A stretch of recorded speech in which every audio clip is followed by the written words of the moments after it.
और अब बात करते हैं मध्य प्रदेश की। मध्य प्रदेश में इस वक्त विधानसभा का बजट सत्र चल रहा है। शिवराज सिंह चौहान की सरकार ने इस बार ई बजट पेश किया है। विपक्ष को शिवराज के इस ई बजट से प्रॉब्लम है। लीडर ऑफ अपोजिशन का कहना है कि विधायक टेक्नो फ्रेंडली नहीं है, इसलिए ई बजट पेश नहीं होना चाहिए। ये तो सदन के अंदर की बात है, लेकिन सदन के बाहर सीएम शिवराज सिंह चौहान और कमलनाथ के बीच अलग ही बहस चल रही है। शिवराज डेली कमलनाथ से मीडिया के सामने एक सवाल पूछते हैं, लेकिन हैरानी की बात यह है कि शिवराज जो सवाल पूछते हैं उसका जवाब आता ही नहीं, बल्कि उसके बदले में कमलनाथ की तरफ से सवाल ही आ जाता है। सवाल पर सवाल ये सिलसिला पिछले 1 महीने से चल रहा है और ये तब हो रहा है जब 7 महीने बाद प्रदेश के अंदर विधानसभा का चुनाव होना है। क्या कह रही है मध्य प्रदेश के इस वक्त की राजनीति? क्यों परेशान है शिवराज और कमलनाथ? पूरी डिटेल देखिए इस रिपोर्ट में।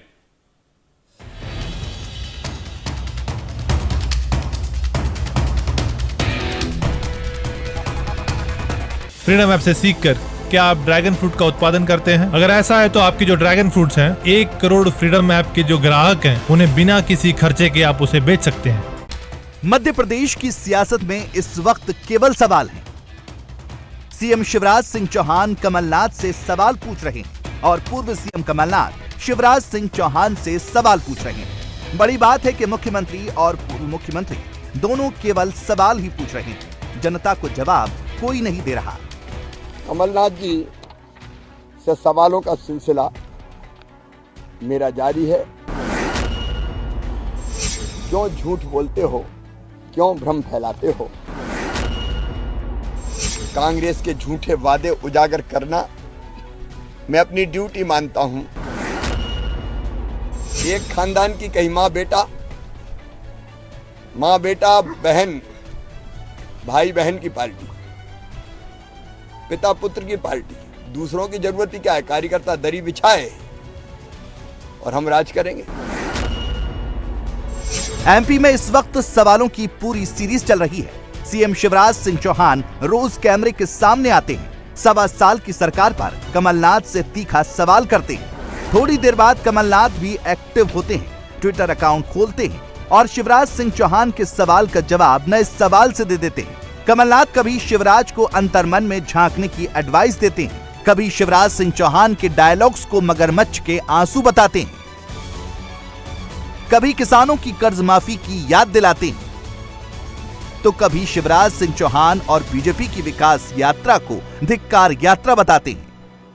ये विकास यात्रा तो एक नाटक बन गया है, मनोरंजन का विषय बन गया है गांव में, और शिवराज सिंह जी को पता नहीं ये बात क्यों नहीं समझ आ रही। शिवराज के सवालों के जवाब में जब कमलनाथ के ऐसे ट्वीट्स आते हैं तो जवाब शिवराज की तरफ से भी आता है। कमलनाथ के अटैक को शिवराज 1.25 साल से नहीं बल्कि डायरेक्ट दिग्विजय सिंह के 2003 से पहले के 10 साल से कनेक्ट कर देते हैं। बिजली पर पूछे गए सवाल को लालटेन पर डाइवर्ट कर देते हैं। हम विकास यात्रा निकाल रहे हैं तो कमलनाथ मजाक उड़ा रहे हैं। विकास यात्रा, अरे तुमने कभी कुछ दिया था? याद करो मेरे बुजुर्गों, जब कांग्रेस की सरकार थी 2003 तक, अरे कांग्रेस के जमाने में कहीं सड़कें थी क्या? बताओ, जोर से बताओ, थी क्या?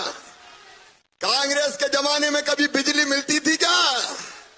मेरे भांजे भांजियों ने तो देखा नहीं है, लालटेन में पड़ते थे, लालटेन में चिमनी में तेल डाल डाल के दिग्गी के राज में। शिवराज सिंह चौहान के टारगेट पर इस वक्त केवल कमलनाथ नहीं बल्कि दिग्विजय सिंह और कांग्रेस के पूर्व अध्यक्ष राहुल गांधी भी हैं।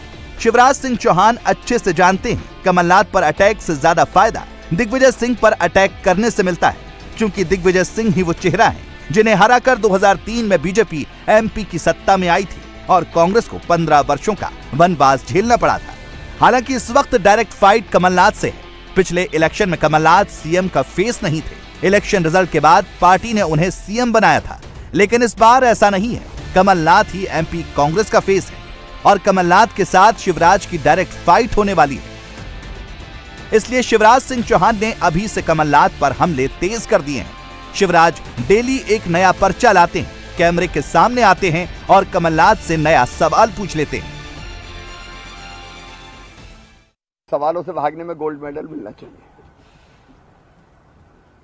मैं फिर उनसे पूछ रहा हूं, आपने अपने वचन पत्र में कहा था महिलाओं और बालिकाओं के लिए प्रत्येक जिले में इंक्यूबेशन सेंटर खोला जाएगा। 1.25 साल में कितने इंक्यूबेशन सेंटर खोले? कमलनाथ जी इसका तो जवाब दो। कमलनाथ जी, आपने अपने वचन पत्र में जो झूठ पत्र है, आपने वचन दिया था संभाग स्तर पर कन्याओं के लिए आवासीय खेल स्कूल खोले जाएंगे। क्या आपने एक भी संभागीय स्तर पर खेल स्कूल खोला? क्यों झूठ बोलते हो? क्यों भ्रम फैलाते हो? कमलनाथ जी, आपने कहा था रियायती ब्याज दरों पर ऋण उपलब्ध कराने का। कितनी महिलाओं को कराया? और नहीं कराया तो क्यों? आपने कहा था मध्य प्रदेश की श्रमिक महिलाओं के लिए रैन बसेरे खोले जाएंगे। 1.25 साल में एक भी नहीं खोला। कमलनाथ जी ने यह कहा था, कांग्रेस ने कहा था कि महिला सुरक्षा हेतु 17 से 45 साल की महिलाओं को आत्मरक्षा के लिए ऐप इंस्टॉल कर निःशुल्क स्मार्टफोन देने का वादा किया था। कितने ऐप इंस्टॉल किए? जवाब तो दे जरा। कांग्रेस ने, कमलनाथ जी ने यह कहा था कि माताओं बहनों को वचन दिया था कि ग्रामीण क्षेत्रों में महिलाओं को 10-10 सिलाई मशीन देंगे और उनको प्रशिक्षण देंगे। अब यहां तो मुख्यमंत्री लाडली बहना योजना बन रही है। उनने 10 सिलाई मशीनों का वचन दिया और पूरा नहीं किया तो सवाल तो उठेंगे और जवाब देना चाहिए, नहीं तो जनता देखेगी। शिवराज सिंह चौहान पिछले 1 महीने से डेली सवाल पूछ रहे हैं। शिवराज के सवालों की सीरीज कमलनाथ के ट्वीट से स्टार्ट हुई, जिसमें पहले कर्ज माफी पर सवाल हुआ, फिर पेंशन स्कीम लागू करने की बात हुई, एमपी में किसानों के लिए खाद बीज के संकट का मुद्दा उठा, बेरोजगारी के मुद्दे पर जब कमलनाथ ने शिवराज को घेरा तो शिवराज ने भी कमलनाथ के खिलाफ मोर्चा खोल दिया। कमलनाथ से ऊपर उठकर शिवराज ने कांग्रेस के राष्ट्रीय अधिवेशन पर डायरेक्ट अटैक भी किया। जिन नेताओं को कांग्रेस ने सम्मान नहीं दिया, उनकी फोटो विज्ञापनों में छापने पर शिवराज ने ऐतराज भी किया। शिवराज ने राहुल गांधी को भी घेरा, ट्वीट पर राहुल के बुद्धि, विवेक और समझ को लेकर टिप्पणी भी की। कांग्रेस ने अपने राष्ट्रीय अधिवेशन के कार्यक्रम में जो विज्ञापन दिए, उनमें महात्मा गांधी जी का फोटो लगाया, जिन्होंने कहा था कि कांग्रेस भंग कर दो आज़ादी के बाद और कांग्रेस को लोक सेवक संघ बना देना चाहिए। वो पक्ष में ही नहीं थे कि कांग्रेस रहे। उन्होंने फोटो लगाया डॉक्टर BR अंबेडकर जी के का, भारत रत्न, जिनको कांग्रेस ने चुनाव में हराने का पाप किया, सारा देश जानता है। उन्होंने नेताजी सुभाष चंद्र बोस जी का फोटो लगाया, जिन्होंने कांग्रेस ही छोड़ दी थी, फॉरवर्ड ब्लॉक बनाई और बाद में तो फिर आजाद हिंद फौज बनाई। उन्होंने सरदार वल्लभ भाई पटेल जी का फोटो लगाया, जिन्हें सदैव अपमानित करने का काम कांग्रेस ने किया।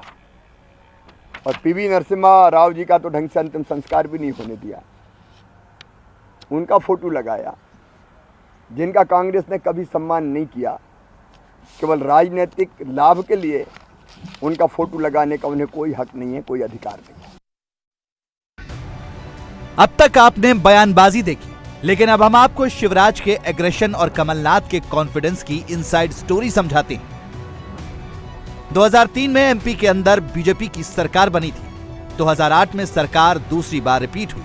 2013 में एमपी की जनता ने फिर शिवराज को वोट दिया, लेकिन 2018 में बीजेपी के हाथ से सत्ता निकल गई। 2020 में शिवराज ने सिंधिया के साथ फिर सरकार बनाई, लेकिन अब 2023 की बारी है और शिवराज को 2018 वाला डर सता रहा है,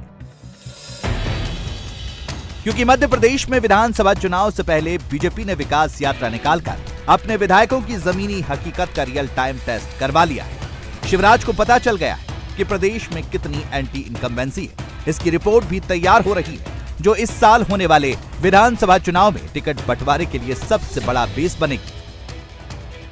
2018 में बीजेपी को जोर का झटका जोरों से लगा था, जब महज 5 सीटों के अंतर से ही बीजेपी को हार का सामना करना पड़ा और कांग्रेस सत्ता में आई। लेकिन महज 15 महीने के अंदर ही कांग्रेस के अंदर चले सत्ता के संघर्ष के चलते बीजेपी को सत्ता दोबारा वापस मिल गई। ऐसे में जबकि 2018 में हार का सामना कर चुकी बीजेपी ये जानती है कि 2023 की जंग आसान नहीं है। बीजेपी का अंदरूनी जो सर्वे है उसकी रिपोर्ट ये बताएगी कि बीजेपी को अपने टिकट किस महारथी को देने हैं ताकि वो इस चुनावी रण में जो 2023 में होना है उसमें कांग्रेस को कैसे हराया जाएगा।